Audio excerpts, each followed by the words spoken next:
Hello, my friends. Welcome back to English on Point podcast.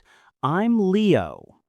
Today, I want to talk to you about something quiet, something invisible, but something that changes everything. It's not a grammar rule.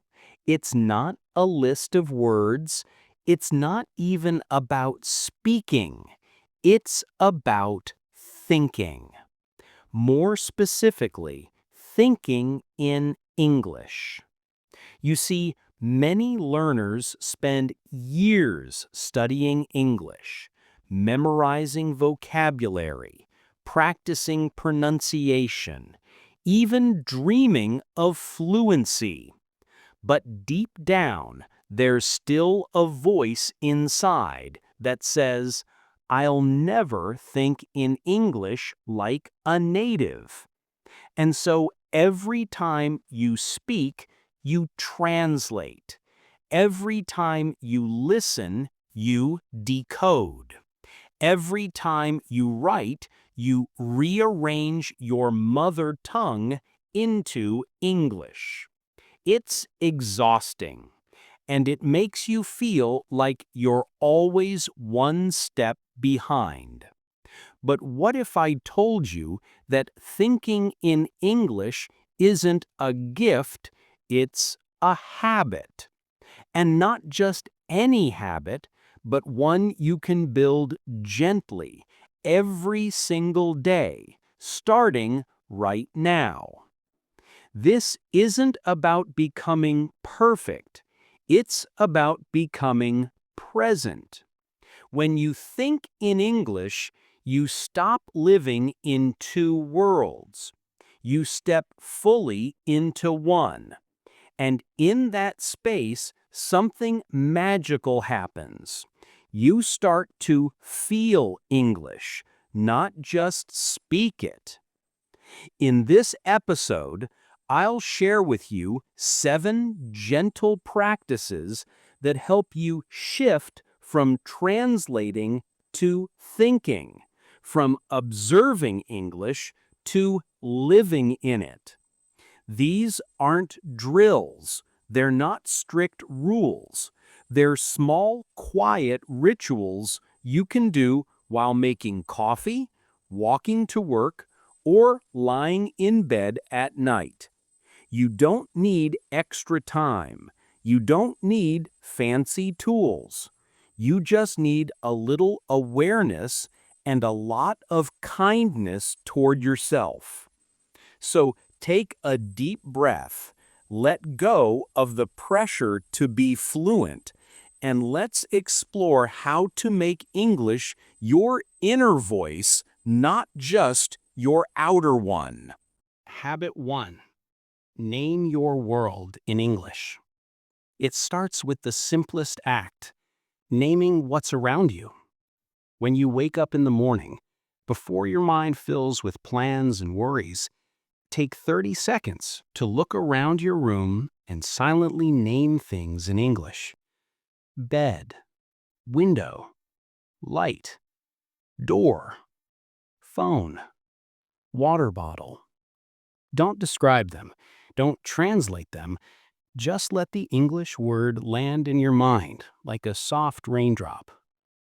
Do this while brushing your teeth. Toothbrush, mirror, sink, water. While making coffee. Kettle, mug, spoon, steam. This isn't vocabulary practice. It's reclaiming your reality in English. Every time you name something in English, you tell your brain, this world belongs to English too.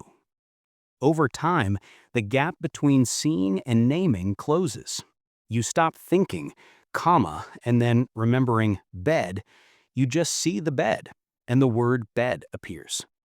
Start with 10 things a day, then 20, then let it grow. This is how you build the first layer of an English mind. Habit 2. Talk to yourself like a friend. Now, go one step deeper. Instead of just naming objects, Speak to yourself in English, not as a student, but as a friend. When you're getting dressed, say quietly, "This shirt feels soft. I like how it fits." When you're stuck in traffic, "This is frustrating, but it's okay. I'll get there." When you're cooking, "I love the smell of garlic. This is going to taste good." Don't worry about grammar.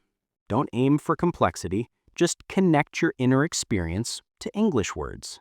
The goal isn't to sound like a textbook. It's to feel like yourself in English. Many fluent speakers do this naturally. They've stopped seeing English as a foreign language and started using it as their emotional language, the one they use to comfort themselves, celebrate small wins, or process hard days. You can begin today. Start with just one sentence when you wake up. "Today, I choose to be kind to myself." And one before you sleep. "I did my best. That's enough." Over time, your inner voice will shift, and when you speak to others, your words will flow from that same calm place. Habit 3. Replace your mental commentary. Here's a powerful shift. Notice the voice in your head. Right now, as you're listening to me, there's probably a voice commenting, "This is interesting. I wonder if I can do this. Maybe I'll try tomorrow." That voice is usually in your native language. Your task is gently replace it with English. Not all at once, not perfectly, just one thought at a time. When you feel tired, instead of thinking "estoy cansado," try "I'm tired." When you see something beautiful, "That's amazing." When you make a mistake, "It's okay. I'll try again." This is where real fluency begins. Not in your mouth, but in your mind. At first, it will feel slow, awkward, like walking in someone else's shoes, but with patience, those shoes will mold to your feet, and one day, you'll realize you didn't translate that thought. You just had it in English. Habit 4. Dream in English moments. You don't have to wait for nighttime dreams. Create English dream moments during your day. These are short pauses where you imagine a simple scene in English. For example, while waiting for your coffee, imagine ordering it. "I'll have a flat white, please." On the bus, imagine asking someone, "Excuse me, is this seat taken?" Before a meeting, imagine saying, "Thanks for your time. I'm looking forward to this." Don't just rehearse words. Feel the scene. See the person's face. Hear your own voice. This trains your brain to access English in real time, not just in study mode. Fluent speakers do this unconsciously. They've built a mental library of ready-to-use phrases tied to real-life situations. You can build yours too, one imagined moment at a time.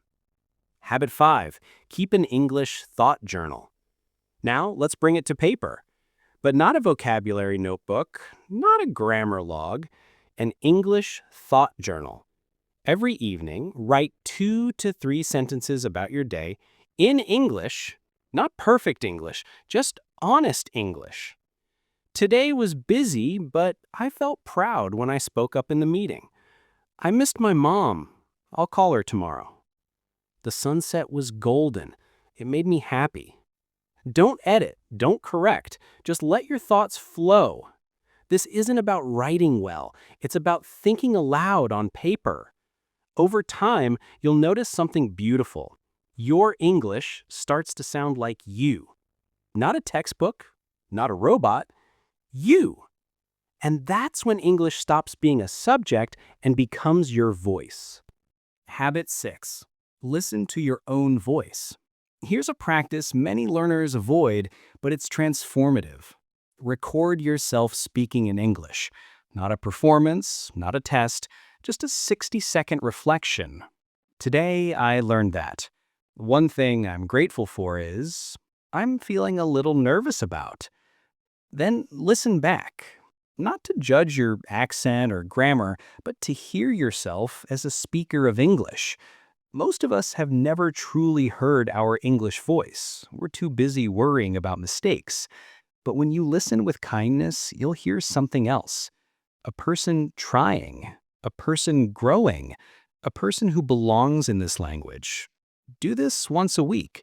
Your confidence will grow, not because you're perfect, but because you're present.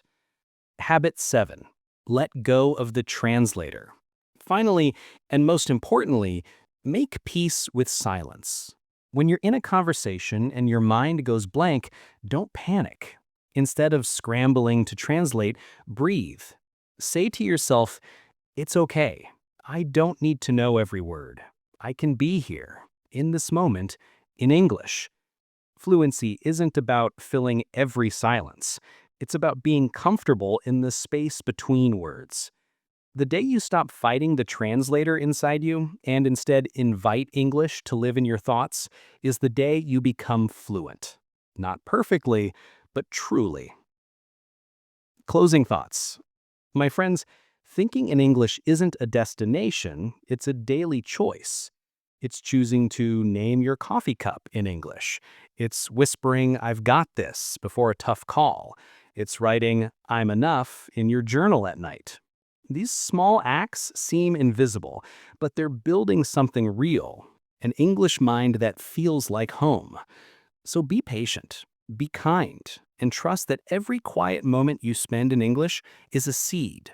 One day, you'll look back and realize you're not just speaking English, you're living in it. Thank you for listening to English on Point podcast. If this resonated with you, share it with someone who's still translating in their head. And remember, you're not behind. You're exactly where you need to be. Keep going, keep thinking, keep living your English. I'm Leo. See you next time.